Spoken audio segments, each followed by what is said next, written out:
परमेश्वर के दैनिक वचन। परमेश्वर के सभी वचनों में उसके स्वभाव का एक हिस्सा समाहित होता है। परमेश्वर के स्वभाव को वचनों में पूरी तरह से व्यक्त नहीं किया जा सकता है, जो ये दर्शाने के लिए पर्याप्त है कि उसमें कितनी प्रचुरता है। आखिरकार जिसे लोग देख और स्पर्श कर सकते हैं, वो उतना ही सीमित है जितनी कि लोगों की क्षमता है। यद्यपि परमेश्वर के वचन स्पष्ट हैं, तब भी लोग इसे पूरी तरह से समझने में असमर्थ हैं। उदाहरण के लिए इन वचनों को लो। बिजली की एक चमक पर प्रत्येक जानवर अपने असली स्वरूप में प्रकट हो जाता है। इसी प्रकार मेरे प्रकाश से रोशन होकर मनुष्यों ने भी उस पवित्रता को पुनः प्राप्त कर लिया है जो उनके पास पहले कभी थी। ओह, अतीत का वो भ्रष्ट संसार अंततः ये गंदे पानी में पलट गया है और सतह के नीचे डूबकर कीचड़ में घुल गया है। परमेश्वर के सभी वचनों में उसके अस्तित्व का समावेश है, और भले ही सभी लोग इन वचनों से अवगत हों, फिर भी उन्होंने कभी उनके अर्थ को नहीं जाना है। परमेश्वर की दृष्टि में वे सभी जो उसका विरोध करते हैं उसके शत्रु हैं, अर्थात जो लोग दुष्टात्माओं से संबंधित हैं वे पशु हैं। इससे कलीसिया की वास्तविक स्थिति को देखा जा सकता है। सभी लोग परमेश्वर के वचनों द्वारा रोशन होते हैं, और इसी रोशनी में वे फटकार, ताड़ना या दूसरों द्वारा सीधी उपेक्षा के बिना चीजों के करने के अन्य मानवीय तरीकों के अधीन हुए बिना और दूसरों की हिदायत बिना स्वयं को जांचते हैं। सूक्ष्मदर्शी परिप्रेक्ष्य से वे बहुत स्पष्ट रूप से देखते हैं कि उनके भीतर वास्तव में कितनी बीमारी है। परमेश्वर के वचनों में हर प्रकार की आत्मा को वर्गीकृत किया जाता है और उसे उसके मूल रूप में प्रकट किया जाता है। स्वर्गदूतों की आत्माएं अधिक रोशन और प्रबुद्ध हो जाती हैं।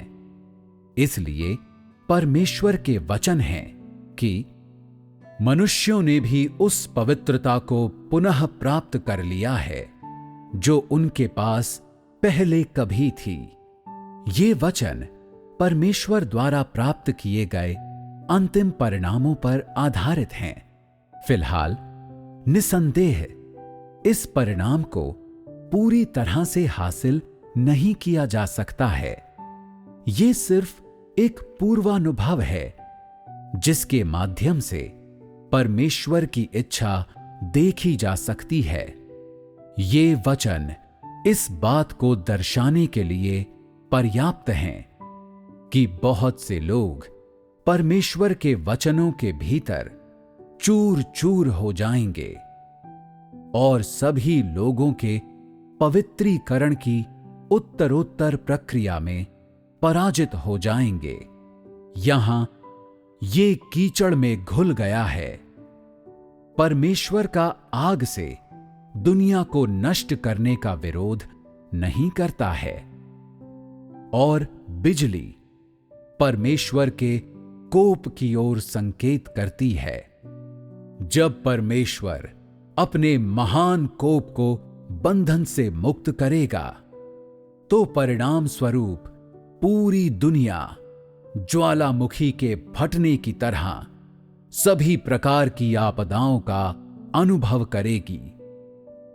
आकाश में ऊपर खड़े होकर ये देखा जा सकता है कि पृथ्वी पर सभी प्रकार की आपदाएं दिन प्रतिदिन मानव जाति को घेर रही हैं।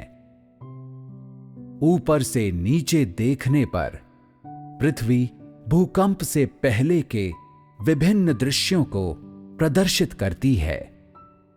तरल अग्नि अनियंत्रित बहती है, लावा बेरोक टोक बहता है, पहाड़ सरकते हैं और हर जगह उदासीन प्रकाश चमकता है। पूरी दुनिया आग में डूब गई है। ये परमेश्वर के कोप के उत्सर्जन का दृश्य है और ये उसके न्याय का समय है। वे सभी जो मांस और रक्त वाले हैं भागने में असमर्थ होंगे।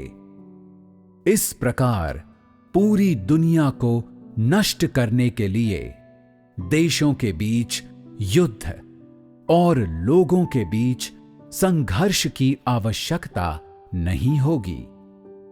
इसके बजाय दुनिया परमेश्वर की ताड़ना के पालने में स्वयं का होश हवास में आनंद लेगी। कोई भी बच निकलने में सक्षम नहीं होगा। हर एक व्यक्ति को एक के बाद एक इस कठिन परीक्षा से गुजरना होगा।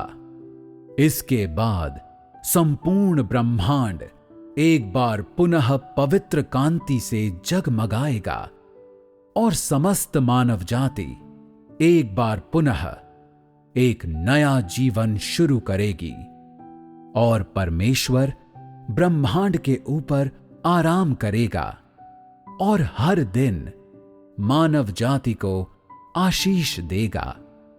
स्वर्ग असहनीय ढंग से उजाड़ नहीं होगा, किंतु उस जीवन शक्ति को पुनः प्राप्त करेगा जो दुनिया की सृष्टि के बाद से उसके पास नहीं है। और छठे दिन का आगमन तब होगा जब परमेश्वर एक नया जीवन शुरू करेगा।